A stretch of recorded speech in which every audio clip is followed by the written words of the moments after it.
முடக்குவாத நோயாளிகளுக்கு காலையில எந்திரிச்சோடனே மூட்டு வலி இருக்கும், மூட்டு வீக்கம் போன்றவை இருக்கும். அவங்களும் இந்த அன்னாச்சி பூவை டெய்லி காலையில டீயா எடுத்துட்டு வந்தாங்கன்னா இந்த முடக்குவாத நோயாளிகளுக்கு காலையில எந்திரிச்சோடனே அந்த ஒரு மார்னிங் ஸ்டிஃப்னஸ் இருக்கும் பாத்தீங்களா, அது நல்லா குறைய ஆரம்பிக்கும்.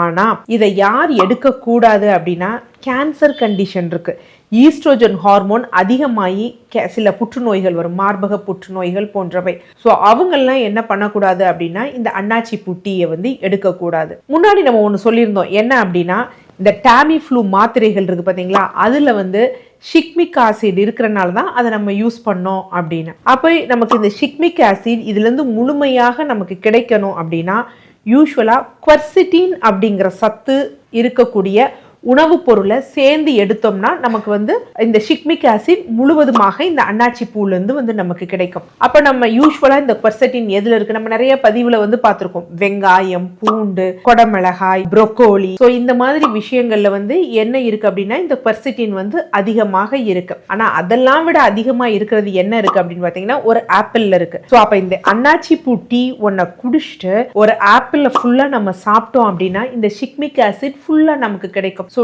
நிறைய பேருக்கு இந்த கால் நெகங்கள்ல பார்த்தீங்கன்னா கருப்பு நிறமா இருக்கும், ஃபங்கல் இன்ஃபெக்ஷன் இருக்கும், சொரியாசிஸ் போன்ற கண்டிஷன் இருக்கிறவங்க இந்த மாதிரியான ஒரு காம்பினேஷன் எடுத்தாங்க அப்படின்னா அவங்களுக்கு நல்ல பலன் தரும்.